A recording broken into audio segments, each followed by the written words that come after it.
जब भी हम कोई वसीयत बनवाते हैं तो हमेशा से ही एक शंका रहती है कि क्या पता इसे कोई कोर्ट में चैलेंज कर दे तो, और साथ में यह भी चिंता रहती है कि क्या पता इसकी कोई वैल्यू ही ना रहे। इस प्रकार की हमेशा शंका बनी रहती है, इसलिए हम वसीयत क्यों बनवाएं, इस प्रकार की बातें आपके दिमाग में रहती हैं। जी हाँ, बिल्कुल सही बात है। अक्सर हम यह बातें सोचते रहते हैं, लेकिन इसका मतलब यह नहीं है कि जो वसीयत का डॉक्यूमेंट है वह कमजोर है, क्योंकि हम अपने कानून के बारे में जानते नहीं है कि वसीयत कैसे बनाते हैं और वसीयत बनाते समय किन किन बातों और किन किन प्रोसीजर को फॉलो करना होता है।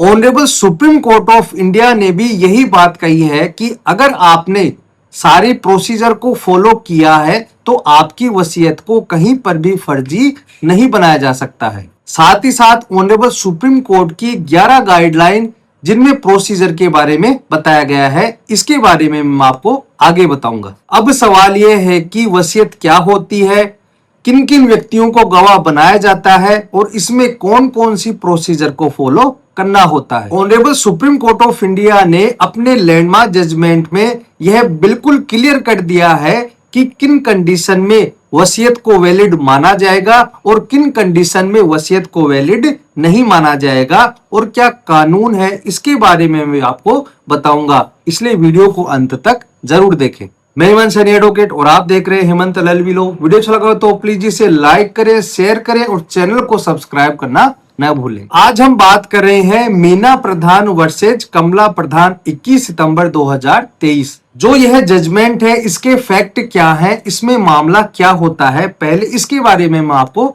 बता देता हूं। एक हस्बैंड की 2 शादियां होती हैं, एक शादी होने पर उनके बच्चे भी हो जाते हैं और पहली शादी डिवोर्स होने के बाद उस हस्बैंड के द्वारा दूसरी शादी भी कर ली जाती है और उसके द्वारा भी बच्चे हो जाते हैं। जिस दूसरी पत्नी के साथ हस्बैंड की शादी हुई थी, उस दूसरी पत्नी के द्वारा यह कहा जाता है कि डेथ से पहले हस्बैंड के द्वारा हमारे नाम वसीयत की गई थी, लेकिन जो पहली पत्नी थी उसके द्वारा यह कहा जाता है कि तुम्हारे नाम किसी भी प्रकार की वसीयत नहीं लिखी गई थी। इसी बात को लेकर दोनों पत्नियों में झगड़ा हो जाता है और दूसरी पत्नी इस बात को साबित करने के लिए सिविल कोर्ट में section 276 of the Indian succession act के तहत एक याचिका लगाती है, और पूरी बात सुनने के बाद सिविल कोर्ट के द्वारा यह कहा जाता है कि हाँ, आपकी पूरी बात बिल्कुल सही है और आपका एग्जीक्यूशन बिल्कुल सही है। लेकिन दूसरी तरफ जो पहली पत्नी है उसके द्वारा यह कहा जाता है कि जो यह वसीयत जो विल है वह फर्जी है और किसी भी प्रकार का प्रोसीजर को फॉलो नहीं किया गया है। लेकिन सिविल जो कोर्ट होती है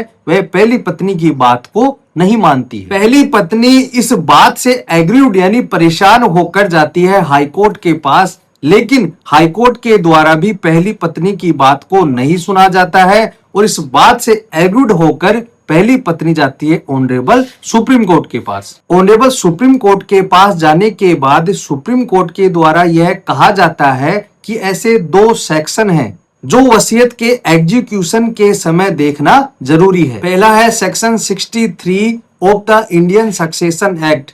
इसमें यह कहा गया है कि वसीयत लिखते समय 2 गवाह सामने होने चाहिए, उनके हस्ताक्षर होने चाहिए और गवाह उनके सामने ही हस्ताक्षर करेंगे। अगर आप प्रोसीजर फॉलो कर रहे हैं तो यह बिल्कुल सही है। वहीं दूसरी तरफ section 68 of the Indian evidence act यह कहता है कि अगर आप अपनी वसीयत को प्रूफ करवाना चाहते हैं तो उन 2 गवाहों में से आप एक गवाह को बुलाकर अपनी वसीयत को प्रूफ करवा सकते हैं। और जो 2 पत्नियों का मामला है इसमें भी यही होता है कि गवाह को बुलाया जाता है और कोर्ट में गवाही करवाई जाती है और गवाहों ने भी कोर्ट में आकर यही कहा कि हाँ, हमारे सामने वसीयत लिखी गई थी।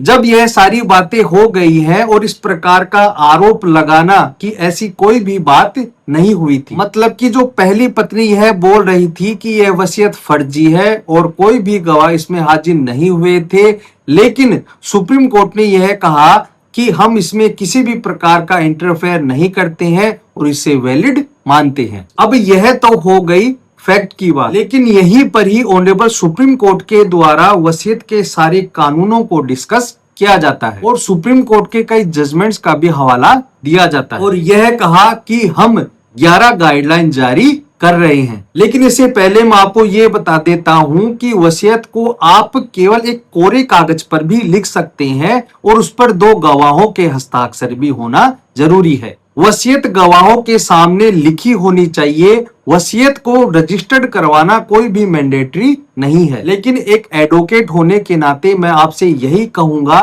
कि भविष्य में कोई भी आपको परेशानी न हो, कोई भी परेशान न करे, तो इसलिए आप इसे रजिस्टर्ड करवा लें। अब मैं आपको ये बता देता हूं कि ऑनरेबल सुप्रीम कोर्ट के द्वारा यह कहा गया है कि अगर आपने इन 11 गाइडलाइन को फॉलो किया है तो आपकी वसीयत को हम फर्जी नहीं मानेंगे, इसे वैलिड वसीयत माना जाएगा। पहली बात तो कोर्ट को यह देखना है कि वसीयत करने वाले ने ही लिखी है और उसकी लास्ट वसीयत थी, क्योंकि लास्ट वसीयत को ही वैलिड माना जाता है।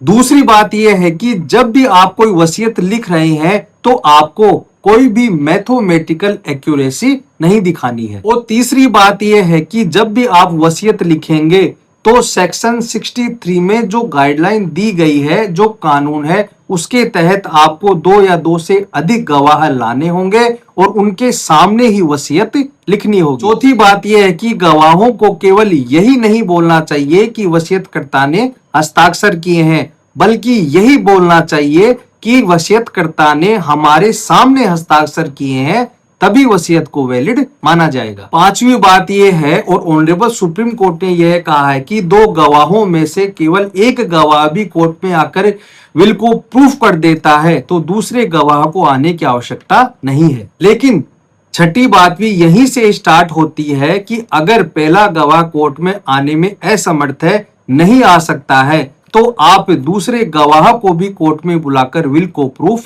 करवा सकते हैं। सातवीं बात यह है कि जो व्यक्ति वसीयत को प्रूफ करवाना चाहता है तो सारा बर्डन उसी पर ही होगा। आठवीं बात यह है कि सुप्रीम कोर्ट इस बात को और भी क्लियर करती है कि आपको कई सारे फैक्ट को देखना पड़ेगा कि वसीयत में क्या सही है और क्या गलत है। वसीयत जिस व्यक्ति ने लिखी उस समय वह साउंड माइंड के थे या नहीं थे, उनकी उस समय मेमोरी ठीक थी या नहीं थी, इन सारी बातों को ध्यान में रखना होगा और कोर्ट में प्रूफ करना होगा कि वह उस समय बिल्कुल सही थे। 9वीं गाइडलाइन ये है कि अगर कोई व्यक्ति वसीयत को फर्जी बताता है तो उसे सही साबित करने का भार उसी व्यक्ति पर माना जाएगा। अगर वह व्यक्ति वसीयत को प्रूफ नहीं कर पाता है तो वसीयत को वैलिड मान लिया जाएगा। हालांकि 10वीं गाइडलाइन देते हुए सुप्रीम कोर्ट ने यह कहा जो वसीयत को कोर्ट में प्रूफ करने के लिए आ रहा है उसी को ही सारे एविडेंस देने पड़ेंगे और उसी को ही साबित करना पड़ेगा। लास्ट व 11वीं जो गाइडलाइन है इसमें सुप्रीम कोर्ट ने यह कहा है कि अगर आप कोर्ट में कोई भी प्रूफ पेश कर रहे हैं तो वह आपकी मनगढ़ंत कहानी नहीं होनी चाहिए, एक परफेक्ट रीजनिंग होनी चाहिए, उस पर ही हम गौर करेंगे, अदरवाइज हम गौर नहीं करेंगे। अगर आपने इन सारी बातों को फॉलो किया है तो आपकी वसीयत को कोई भी फर्जी करार नहीं दे सकता है। तो दोस्तों आज के लिए इतना ही।